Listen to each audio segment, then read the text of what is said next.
big time. You can see there's a view of what I see for the folks at home.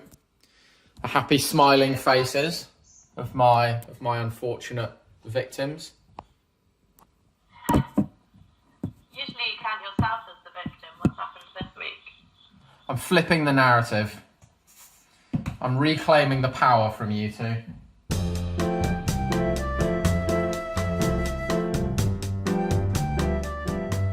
So, welcome back everyone to another kitchen edition of Just Ask Jack. We covered it a couple of weeks ago, but I wanted to circle back and provide more detail on this because a lot of people are asking me about this.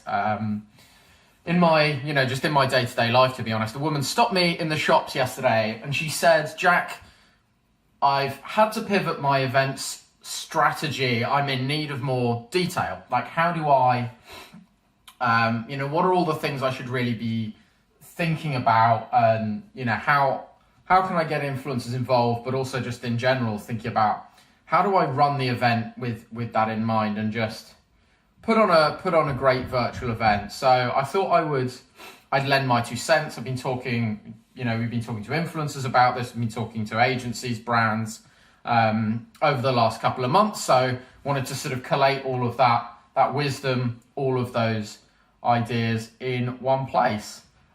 This week on the baking front, I'm making a lemon drizzle cake because I've run out of ingredients for all the other things that I could make, and they had lemons in the shop. So I have just added about 225 grams of unsalted butter to the same amount of caster sugar, and I just need to beat those together initially. So I'll get into that once we've done the first question. So buckle up, let's go. Question number 1. How do I replace the networking element of a live event? Ready, set, go. I think in particular, you've got to create those spaces where people can actually do the networking. So maybe think about breakout spaces where people can opt in easily and share information afterwards if they meet someone interesting.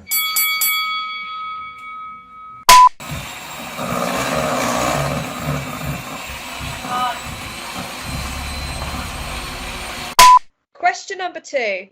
What can I do to make the sessions more interactive? Ready, set, go. Right, before, let people who've signed up vote on what they want to hear in the session. During, make sure that any polls that are conducted are genuinely integrated. And after, make sure you've got a system for triaging Q&A. Don't make the speaker multitask. Question number 3. What about the staging and setup? Ready, set, go. Just set aside 5-10 minutes, I think, at some point in the week before. Just test a few different locations. Look at the lighting, like see if you can find a way to maybe be standing or something a bit different. So what I'm doing now is I would be beating 4 eggs into this. I'm going to use 3, and I think it's going to be fine. I know that's going to really stress Alicia out, but they're not even large eggs. Question number 4. Is there anything I can do to give speakers a great experience? Ready, set, go. Right, so extra legwork around staging and setup really helped. I think the other thing is kind of networking with the other attendees. So maybe set up a virtual roundtable with the other speakers and some of your key spokespeople.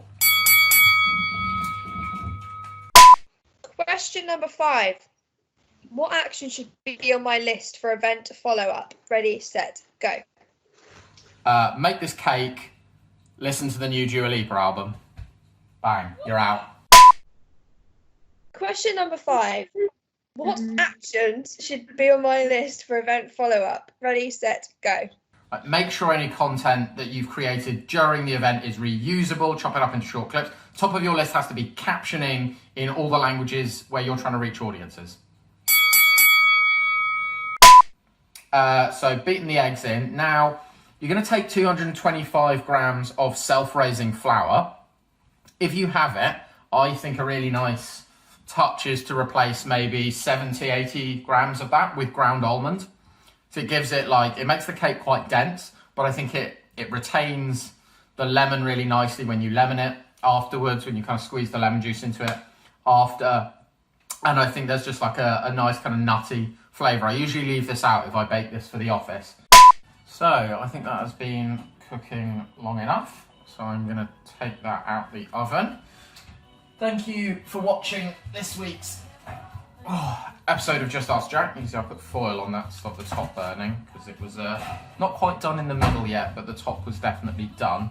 So this week we've been talking about online events. How do you kind of make them, I think, just really valuable for the attendees, remember the speaker experience, and just try and like replicate some of that stuff that people really find valuable about attending events in person. Next time we're going to be talking about why employees are a really valuable part of your communication strategy in a crisis. So be sure to tune in for that, where I will once again hopefully have thought of something to bake. Let's see, there we go. This lovely cake. I'm just going to squeeze some lemon over that, a little bit of icing sugar over the top, and try that. So hope everyone's well. I will see you online, and I will definitely see you again in another 2 weeks for one more Just Ask Jack. You might need to just add a bit more, add a dash of milk, or have you got Exactly. chia seeds or flax seed? No.